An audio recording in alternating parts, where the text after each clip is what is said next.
We will continue our discussion on one dimensional gas dynamics, and we will try to derive some very important relationship which are quite useful and may be used in many situations. Let us say the energy equation for one dimensional compressible steady flow is H plus half u square is constant.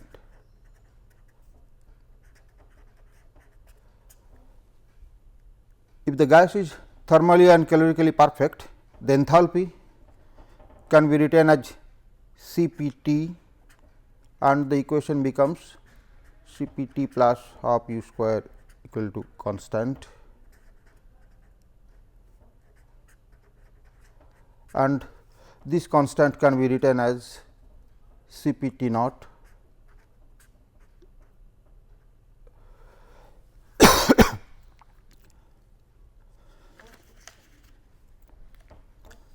now Cp can be expressed as Cpt can be written as a square by gamma minus 1, where a is the local speed of sound. So, for calorically perfect gas, the energy equation can also be written as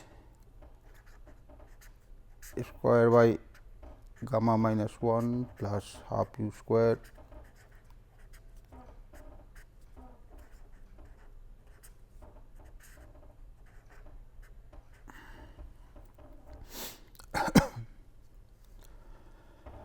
So, this equation can be converted to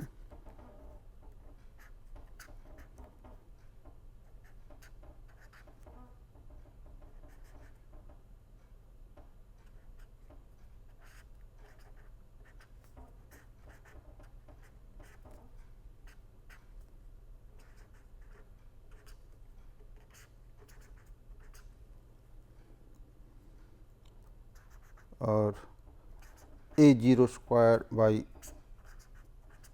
square is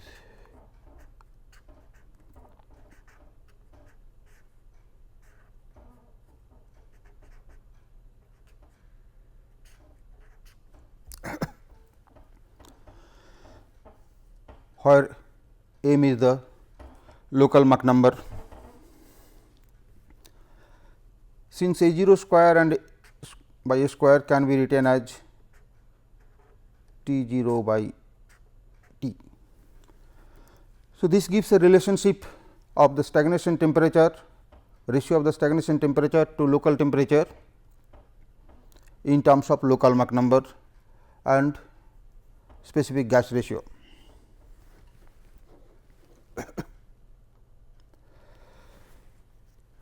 Further, using the isentropic relationship, the stagnation pressure by local pressure is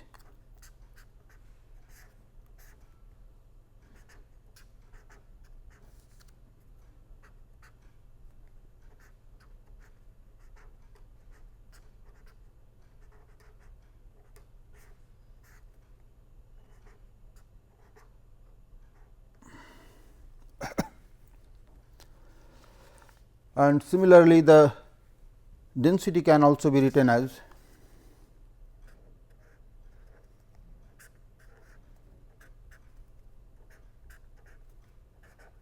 one plus gamma minus 1 by 2 m square to the power 1 by gamma minus 1. Since we have considered the energy equation for an adiabatic flow, where the total enthalpy or total temperature remain constant throughout. So, in these relationships T 0 and A 0 are constant throughout the flow and can be taken as the actual reservoir conditions. However, the process may not be isentropic, hence the stagnation temperature and stagnation density are the local reservoir values. They will only be constant if the process were isentropic. Deriving this relationship, we have used the reservoir condition as the reference condition. However, a useful reference point can be taken as the point where the flow is sonic, or if we may consider that where the Mach number is 1. These properties are called then sonic properties, and quite often they are denoted by a superscript asterisk. At the sonic point, the flow speed u star at sonic point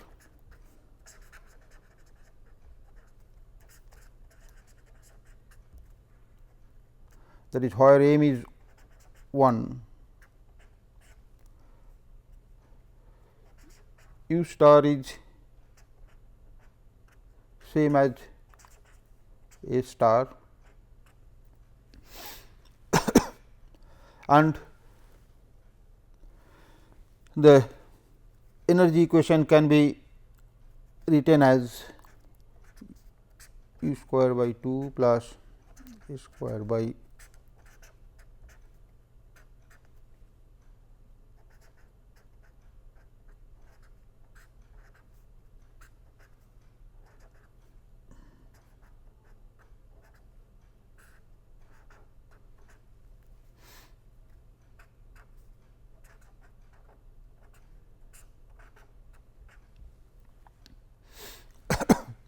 and this implies a star by a 0 square,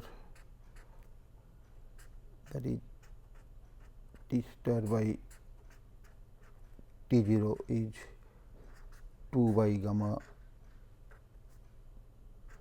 plus 1. Similarly, we can have the other relationship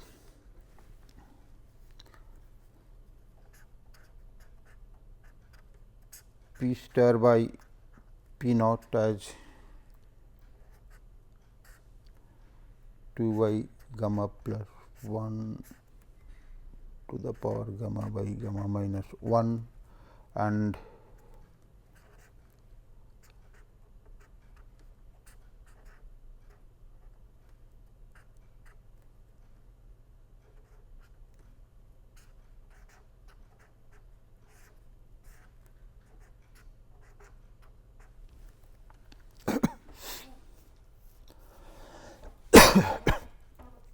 these equations can be used even if there is no point in a flow where the Mach number is really unity.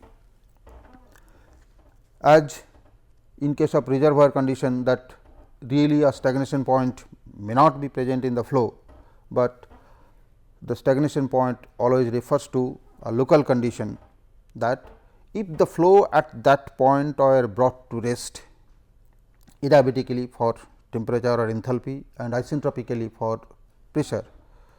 Similarly, local sonic condition can also be ensured in the sense that we may always think that the flow at that point were brought to the sonic condition adiabatically or isentropically, as the case may be.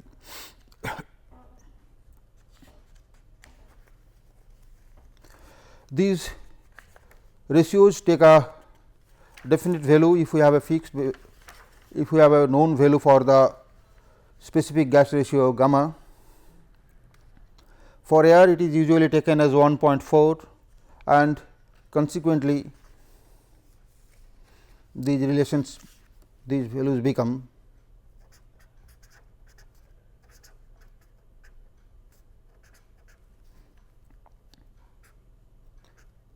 T star by T 0 is 0.833,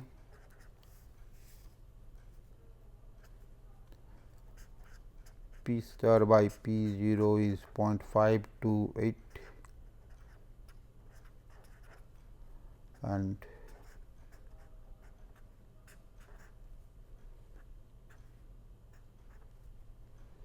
.643.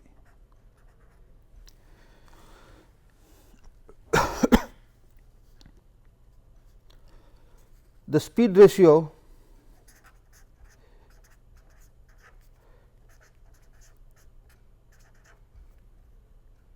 m star, which is given as u by a star, is a very convenient quantity and used in many situations. Using the energy equation in the form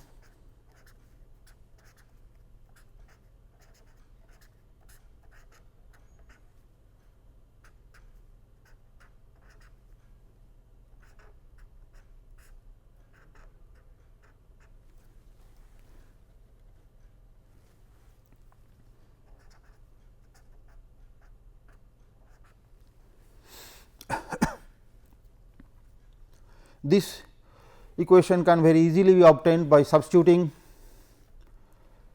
u star equal to a star in this equation.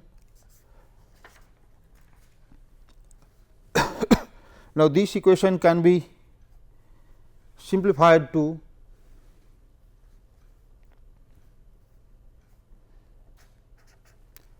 m star square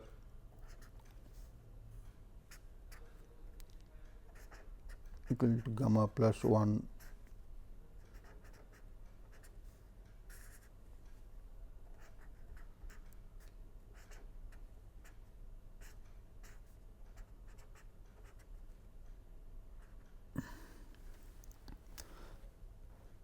or alternatively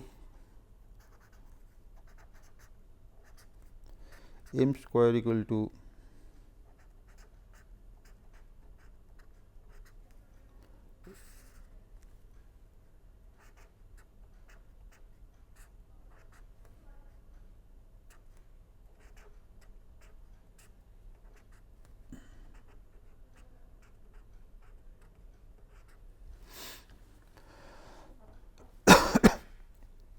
this relationship shows that if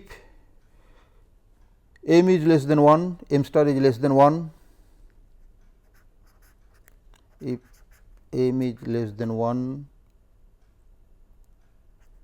m star is also less than 1, and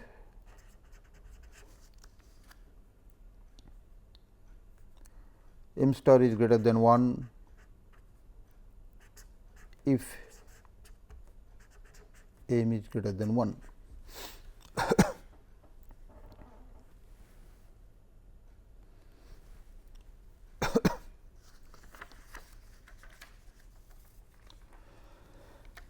The energy equation can also be written in the form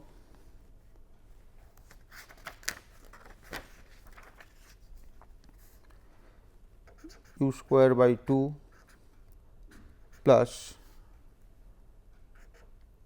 gamma by gamma minus 1 p by rho.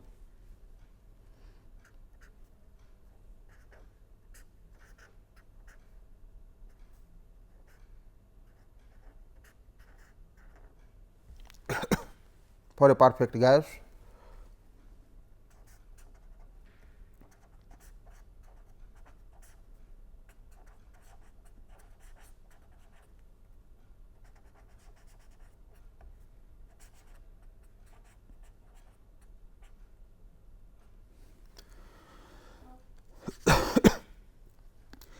Using the isentropic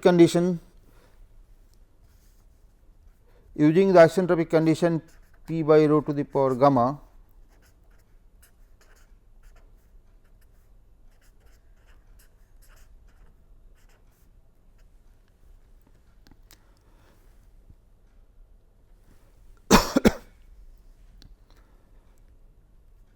which implies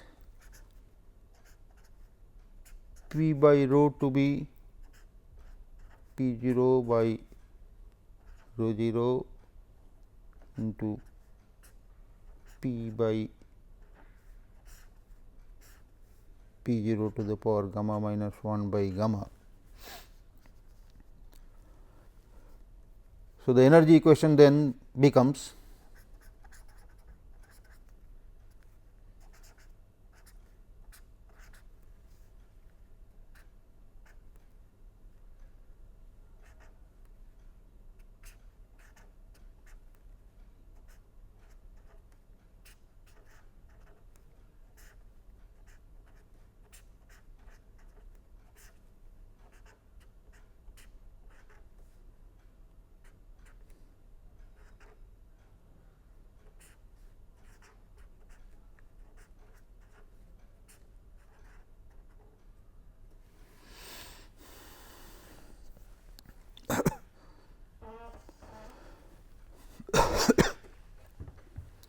so this now then becomes the relationship between the velocity and pressure in terms of stagnation quantities in a one dimensional isentropic compressible flow, and can be thought of with the steady state Bernoulli's equation for compressible flow.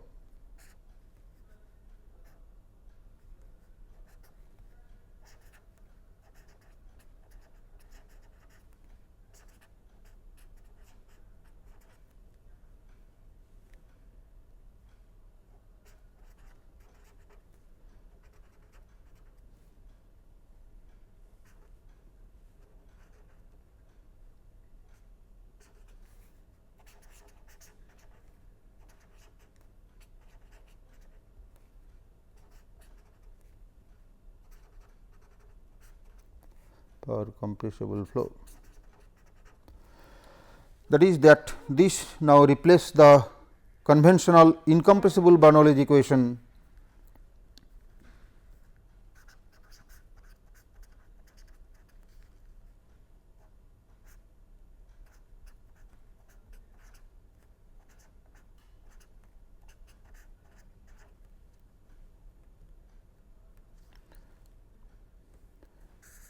which holds for incompressible flow, but not true for compressible flow.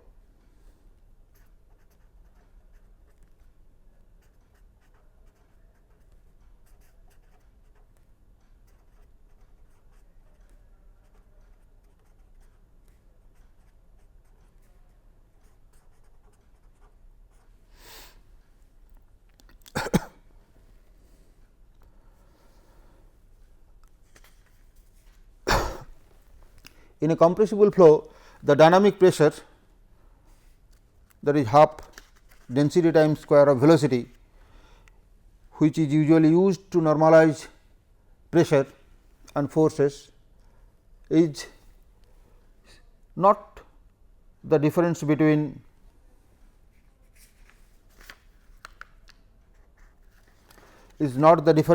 stagnation pressure and total pressure. That is, in compressible flow,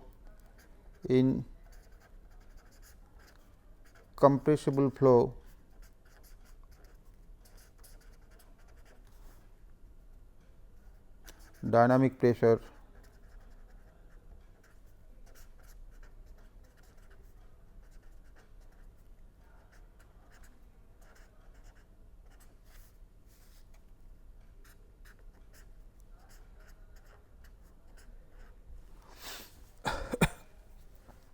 rather the dynamic pressure can be written as in this form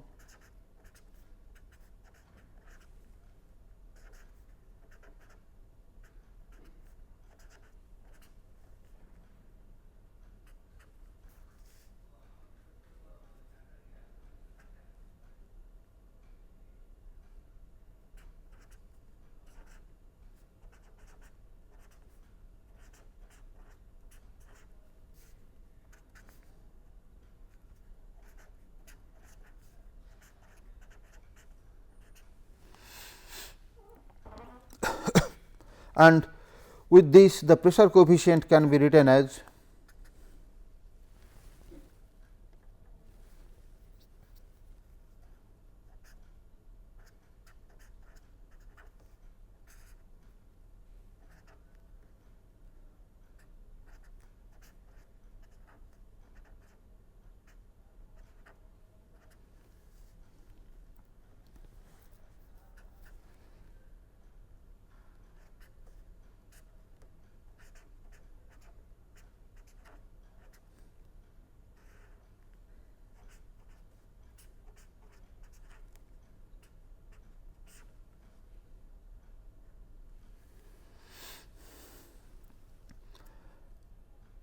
in an isentropic flow, this can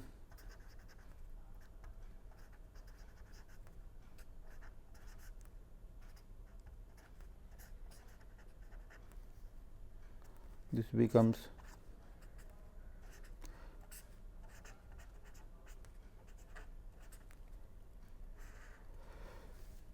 with the help of stagnation pressure, which remain constant throughout in an isentropic flow. This ratio of P by P infinity can be replaced as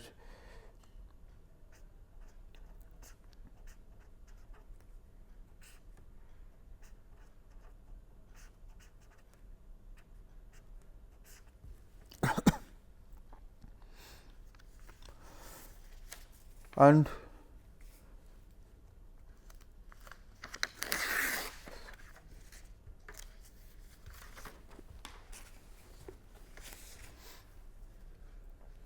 using the local Mach number, this can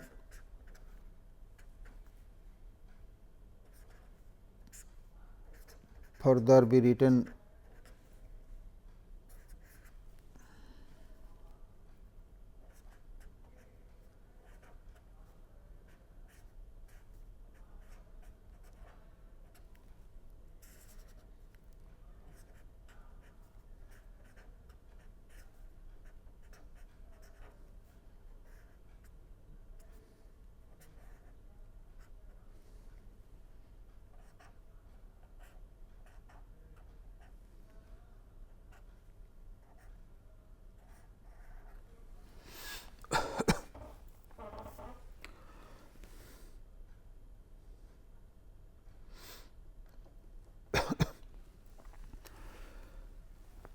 So, what we see here is that in a compressible flow, there are certain special feature, that is the Bernoulli's equation takes a completely different form than its incompressible flow counterpart, and the dynamic pressure here is not simply the difference between total pressure and static pressure.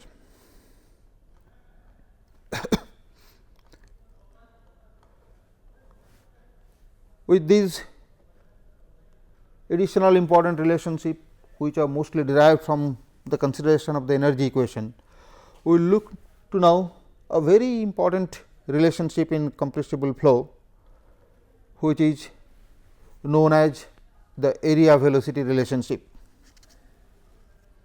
Area velocity relationship.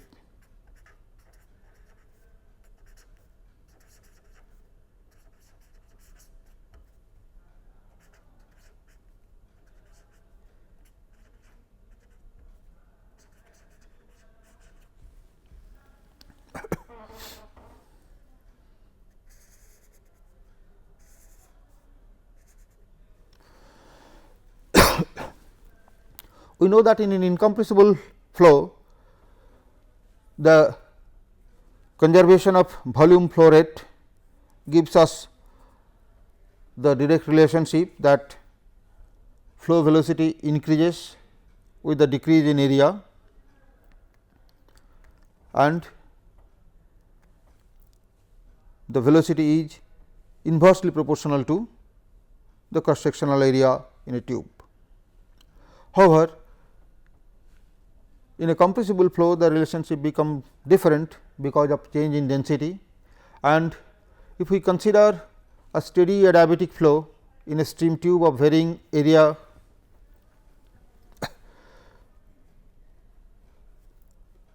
in a steady adiabatic flow, we have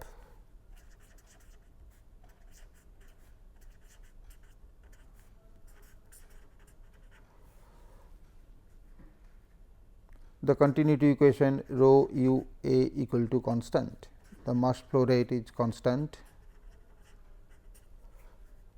or in the differential form, this equation can be written as d rho by rho plus d u by u plus d a by a to 0. In an incompressible flow, the first term, that is d rho by rho, becomes 0, and we get our usual well known relationship that increase or decrease of velocity is proportional to decrease or increase of area. However, the change in density will modify this relationship. Using steady flow Euler's equation,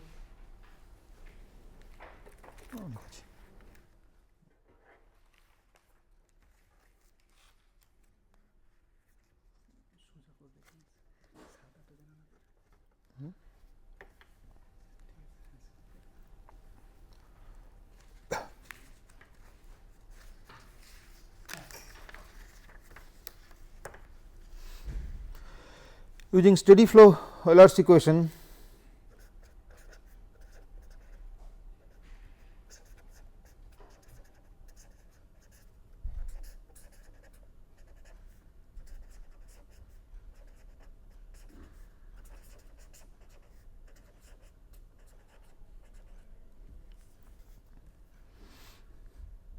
we get u d u equal to minus d p by rho, which can be written as minus d p d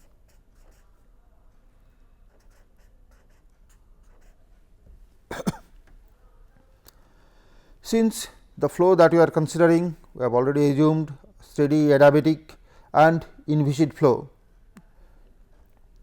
then these flows are isentropic and this ratio d p by d rho here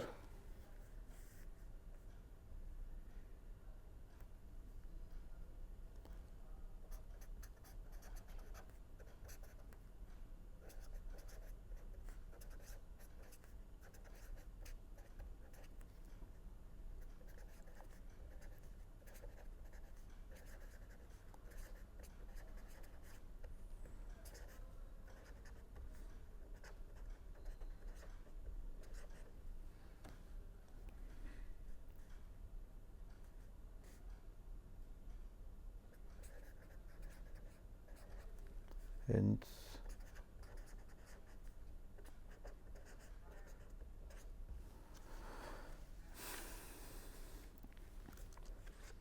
consequently we have this d p d rho is d p d rho isentropic, and hence it is a square y.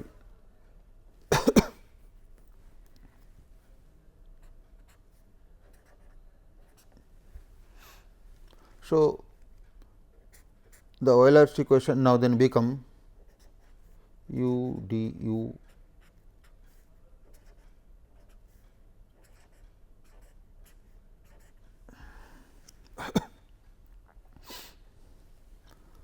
or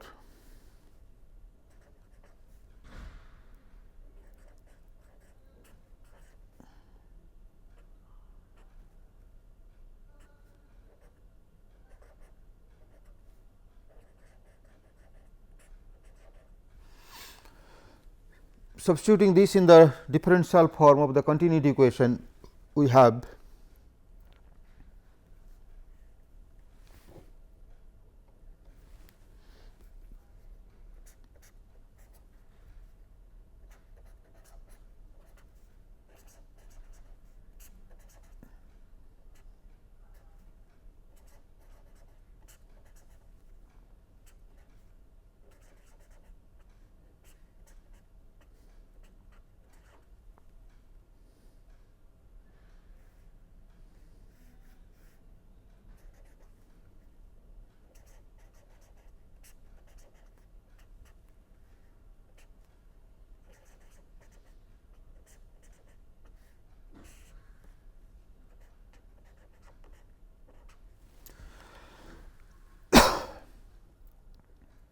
this is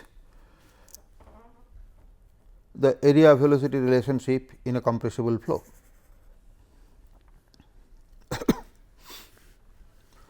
Now, let us see what happens at different values of Mach number or at different flow condition.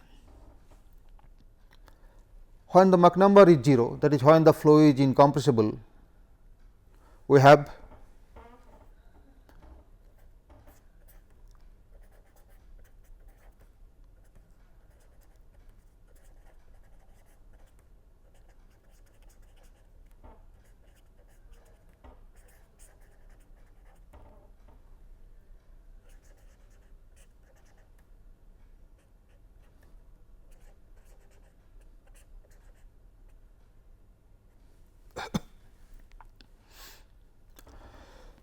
which clearly shows that an increase in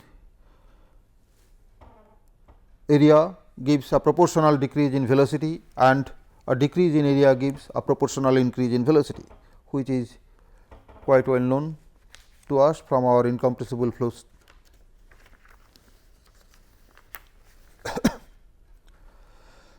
Now, let us consider the case when m is greater than 0 .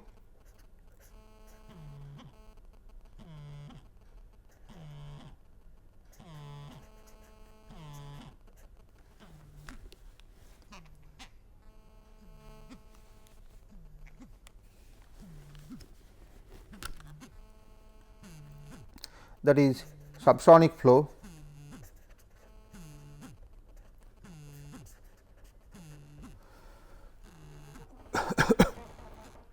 We have the denominator here 1 minus m square is positive. So, du by A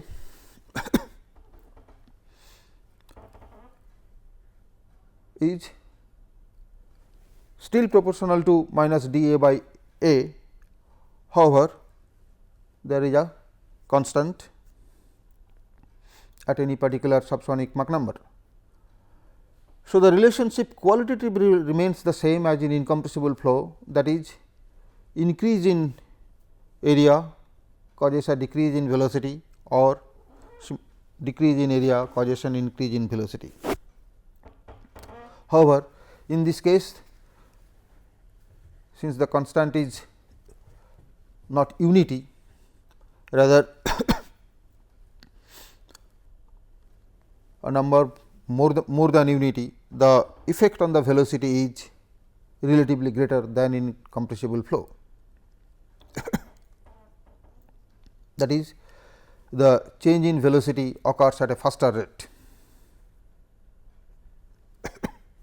However, qualitatively still it remains the same, that is, if the duct is converging, the flow will accelerate, and if the duct is diverging, the flow will decelerate. Now, let us consider the third case, that is when Mach number is greater than 1 or the flow is supersonic.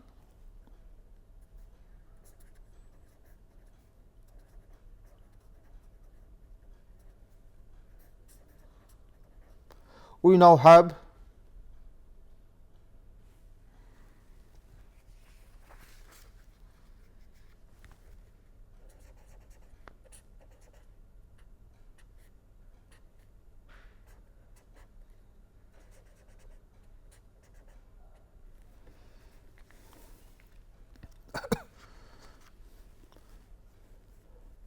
the right hand side 1 minus m square is now become negative, and consequently, the entire right hand side is now become positive.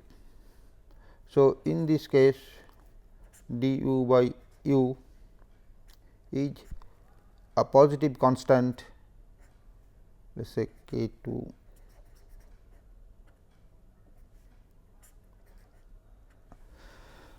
And you see that the flow behavior changes entirely. That is, if there is an increase in area, the flow speed increases, and if there is a decrease in area, the flow velocity decreases. That is, the flow supersonic flow now accelerates in a diverging duct, but decelerates in a converging duct,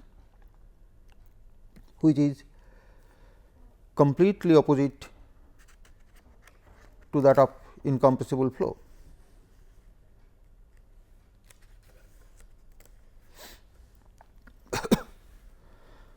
Now, how can this happen, that when the area is increasing, the flow velocity is increasing. This is due to the fact that at supersonic speed the density decreases at a much faster rate than the velocity increase, and so the area also must increase so to accommodate the same quantity of flow. That to compensate the decrease in density, both velocity and area must increase.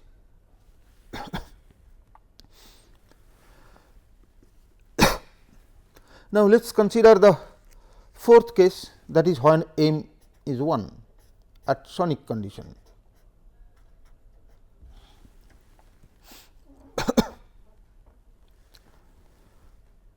Now, in this case, since the denominator becomes 0, du by u can only be finite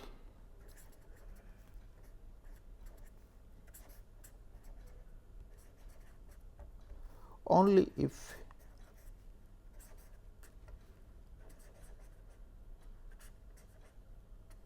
dA by A is 0. That is, the area of the duct reaches the optimum. Of course, this optimum in this case must be minimum, because we have seen that in the subsonic flow the flow will accelerate if the area decreases, and supersonic flow will accelerate if the area is increases, if area increases. Consequently, at the sonic speed the area must be minimum. So, or other way, that the sonic condition can only be achieved where the area is minimum in a throw.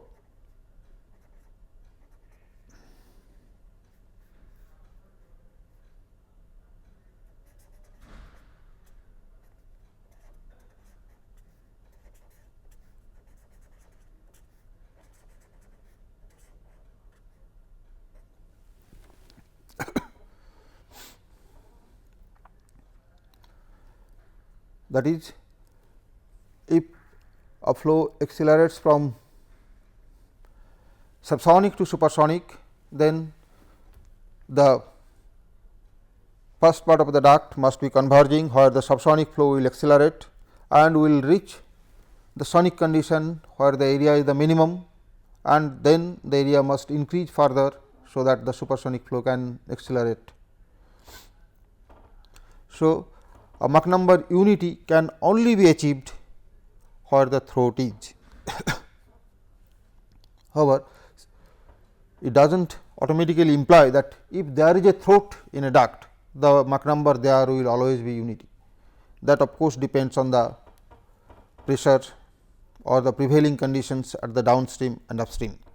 However, if the Mach number is reached unity, it must always reach at the throat of the duct and nowhere else. Similarly,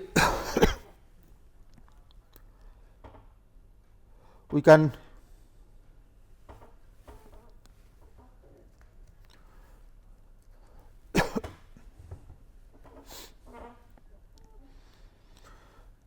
also see that if we have a supersonic flow and we want to decelerate it, then the supersonic flow must decelerate in a converging duct and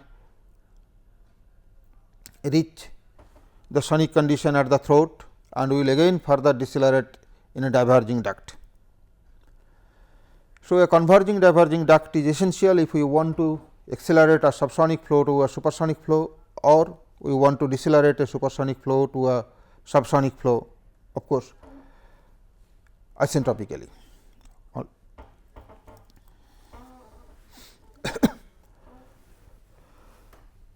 Now,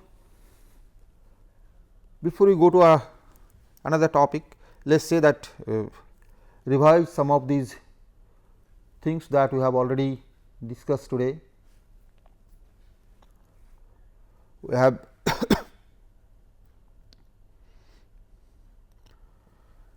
first derived certain important relationship using the energy equation in different form, from where we have obtained relationship between the stagnation properties and local properties.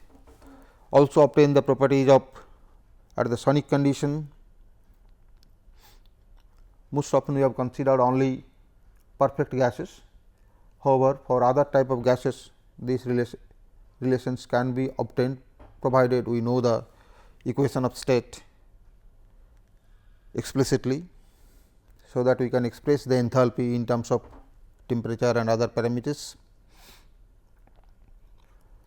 We have also seen the form that the compressible Bernoulli's equation takes. We have discussed that dynamic pressure in a compressible flow is not simply the difference between the stagnation pressure and static pressure, and we have expressed the free stream dynamic pressure in terms of free stream total pressure and free stream Mach number. We have obtained a relationship for the pressure coefficient in terms of free stream properties and local Mach number, and then finally, we have discussed the compressible flow area velocity relationship, where we have seen that we obtain the classical incompressible flow area velocity relationship from the compressible flow relationship, where Mach number is 1. In this context, we have also seen that when the Mach number is very small, that density changes are also very small and usually they can be neglected and density can be taken as a constant, which of course, we can see from this particular relationship d rho by rho equal to minus m square du by u, which clearly shows that when m square is Mach number is very small, d rho by rho is negligible and density can be taken as constant. We have also seen that if the flow is subsonic, the area velocity relationship is qualitatively same as that for the incompressible flow, that is area increase in area is associated with decrease in velocity and vice versa. However, in this case the effect on the velocity is relatively greater than in incompressible flow. We have seen that in a compressible flow, supersonic flow, the area velocity relationship changes qualitatively. That is, in a supersonic flow, opposite happens. When the area increases, the velocity also increases, and when the area decreases, velocity also decreases. That is, a supersonic flow will decelerate in a converging duct and will accelerate in a diverging duct, opposite to that of incompressible or subsonic flow. We have also seen that the Mach number unity can be achieved only where the area is minimum. Of course, in a real situation, whether that Mach unity will be achieved or not depends on the upstream and downstream flow conditions. However, in any situation, if unity Mach number is achieved in a flow, that will always be achieved where the area is minimum. And we have seen that if we want to accelerate a flow continuously from subsonic to supersonic, then we must have a converging diverging duct, where the subsonic flow will accelerate to the sonic condition through the converging part, and at the throat the flow will reach sonic condition, and then downstream in the diverging duct the flow will accelerate. And this also we have discussed that in a supersonic flow the density decreases at a much faster rate. So, it both velocity and area must increase so as to satisfy the continuity equation, that is to maintain the constant mass flow rate.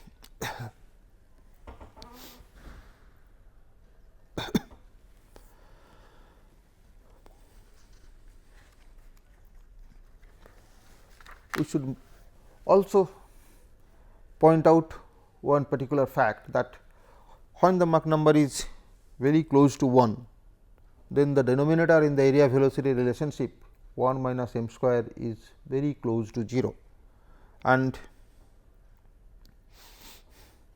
the flow near the throat is very sensitive to the changes in area.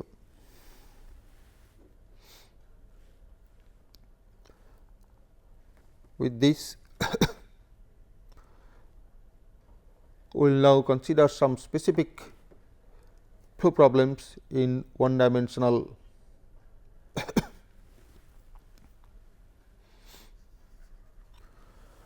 flow, and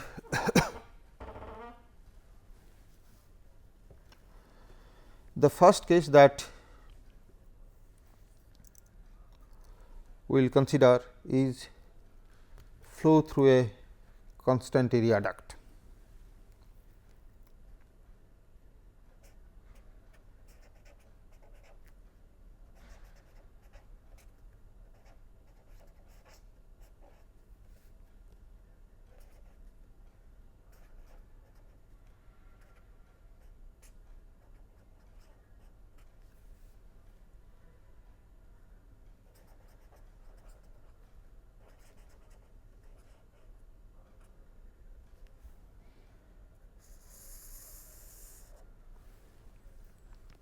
That is, let us say we have a duct of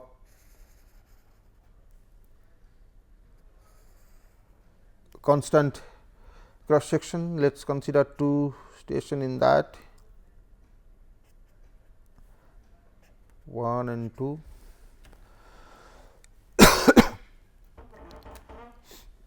In inviscid incompressible flow, this problem has just a unique solution, that all flow parameters at station 1 and station 2 must be the same. That is, pressure and velocity at station 1 and station 2 must be same, and no other solution is possible. However, in compressible flow, we will see that besides this condition of uniform flow, we can also have a completely different type of flow which is possible. That is, in compressible flow there are two possible solutions for this problem. One solution is of course the incompressible solution, that is, the flow is uniform throughout, no change. The other solution, as you will see subsequently, is a jump solution, that is, the flow parameters at station 1 jumps to at station 2. To look into this problem little closely and to find this second solution, let us consider the flow problem this way. Let us satisfy the conservation laws at the two stations.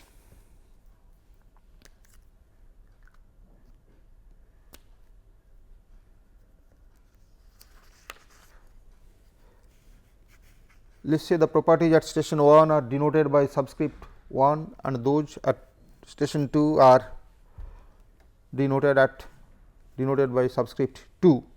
Then for a constant area, the continuity equation become rho 1 u 1 equal to rho 2 u 2. The momentum equation become p 1 plus rho 1 u 1 square equal to p 2 .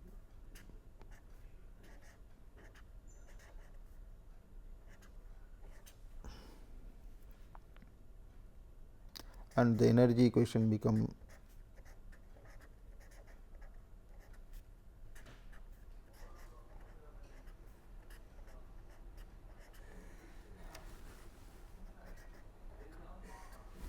আচ্ছা, এটা একটু মুশকিল আছে, 5 minute. আমি তাহলে বন্ধ করে দিই আমি। না স্যার, এখনো 10 মিনিট আছে, আরো 10 মিনিট পাবেন। আচ্ছা, কারণ না হলে 5 মিনিট হলে এটা শেষ হবে না আর কি, বা 10 মিনিটও শেষ হবে কিনা দেখি, যাই হোক দেখছি। ওকে,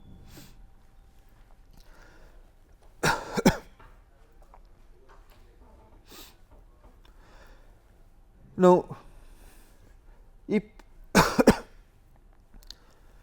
we satisfy this energy equation in the integral form at station 1 and station 2, then there is no restriction on the flow between station 1 and station 2.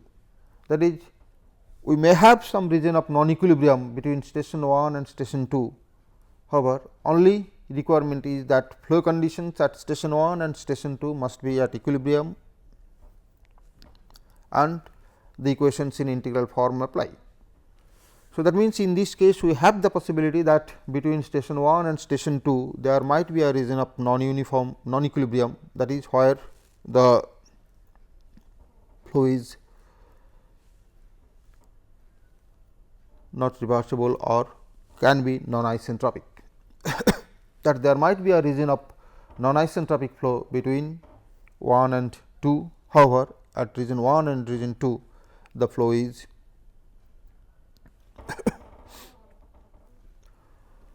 at equilibrium.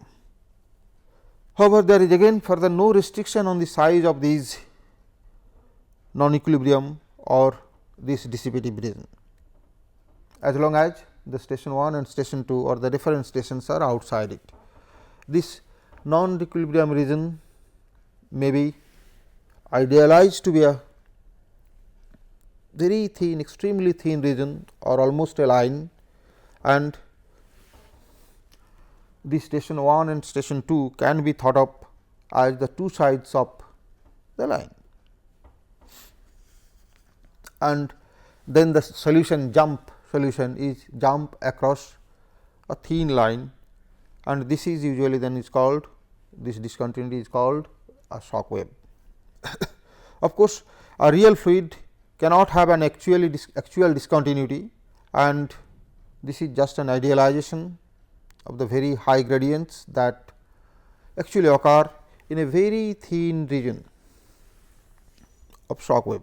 That is, shock wave in real flow is basically very thin, which is idealized in this case to be just a line, and in a real flow over this thin region there is very high gradients of velocity and temperature, and consequently they produce large viscous stresses and heat transfer.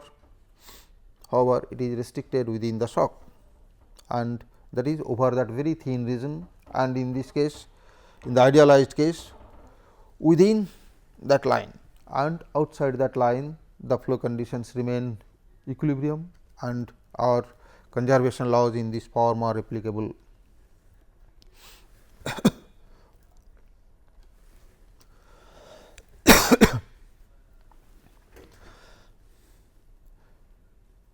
Now, we take the momentum equation, that is this equation, and divide it by the continuity equation, that is we write it in this way, P 1 plus rho 1 u 1 square by rho 1 u 1 is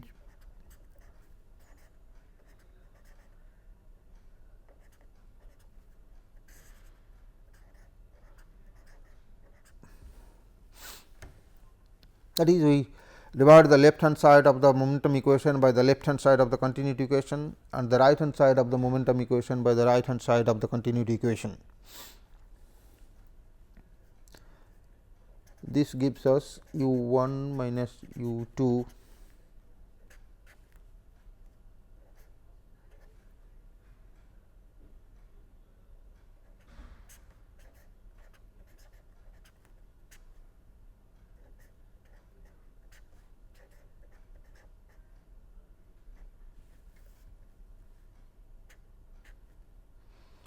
using perfect gas relationship. we can write this to be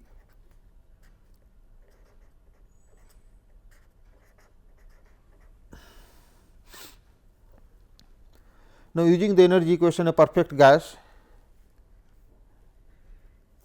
energy equation for perfect gas in terms of speed of sound, we write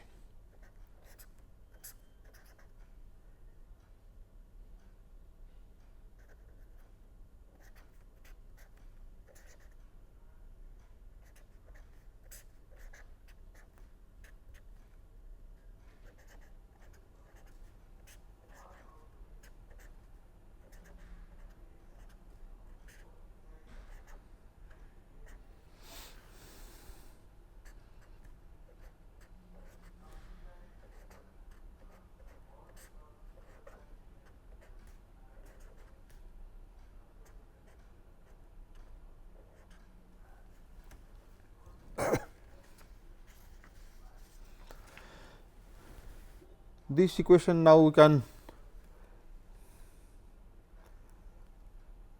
simplify to u 1 u 2 to be a star square, which is known as Prandtl-Meyer relationship.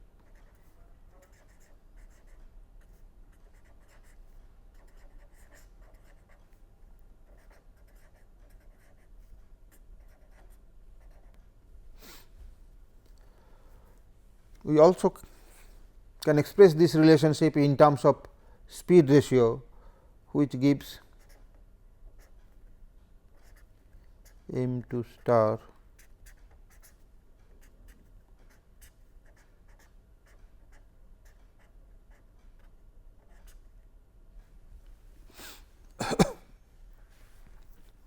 and this states that if at station 1 the speed ratio is less than 1, at station 2 the speed ratio is greater than 1 and vice versa.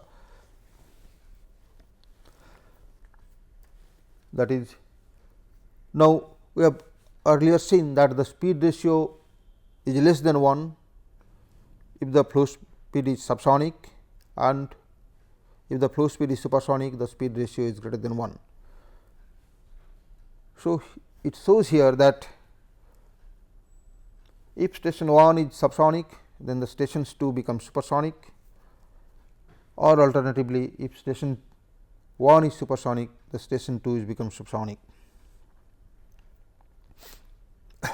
That is, it is possible to have a jump through the shock from supersonic to subsonic as well as subsonic to supersonic, as far as this relationship is concerned. However, there is nothing within this relationship that says whether this is a real possibility or not.